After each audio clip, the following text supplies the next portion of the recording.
and it's a age of what we call competition. So all it's a competition is not something that we are obsessed with.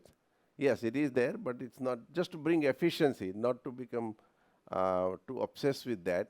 So all our research work, everything is used by every single law firm in India, elsewhere in the world, because we've done a lot of cutting edge work. You've seen some of them already. So we would be very happy to collaborate in whatever way we can to support you in your endeavors in Hubli or wherever else in the world, because one part is to think about India. We also think global. There are a lot of things to be done, even in East Palo Alto, in Africa, elsewhere. So I think taking a global view, but and I'll just finish here for a moment. If Silicon Valley and Boston, MIT is a lab for technological innovations, I think India is a great lab for social innovations.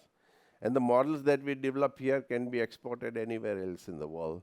So this is broad comment I would just make, but thank you so much once again for joining us. Here is people, if anybody wants to say a word or two or ask question to, oh, we have a lot of hands going up. So may I ask Vaibhav Parekh, he leads our New York office whom we met some time ago. Hi Desh. Be quick everybody, so you know. Yeah, hi Desh. Really good to hear you, and I've been following your work actually for last many years now. I was based in Bangalore, now I'm in New York. I'll see you sometime soon, but I had a question to you. Climate change is becoming very important, and wherever I go now, climate change and climate tech is really the key, and all now focus is trying to go towards how do we make a sustainable living, how do we really create a climate which will allow us to live in the way we have been used to live. So what are your thoughts there, and is that something which you have been doing in the 4 areas which you mentioned? How does it go towards the climate change and climate tech? Yeah, no, that's a good question. I think climate is such a big issue that we need to work both top down and bottoms up. So places like MIT are, investing big time money, and that's a big focus for coming up with brand new technologies, new energy generation, fusion, all those kind of things, which can only be done with very, very high technology, very high innovation, and so on. But we also need to work on getting people to adapt to climate change.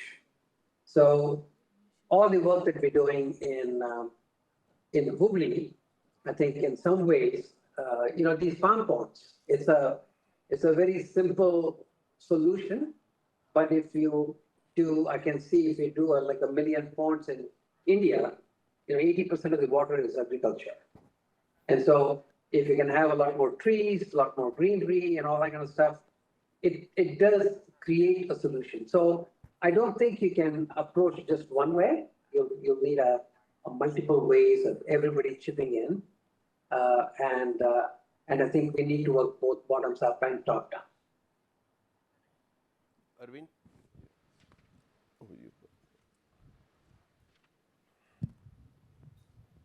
Sir, that was a very nice expose of your work that you're doing in Hubli. I really had 2 questions. One, and most of us are non-engineers, and you said that you were using satellites, to help with water distribution. Could you explain how the satellites are being used? That's one question.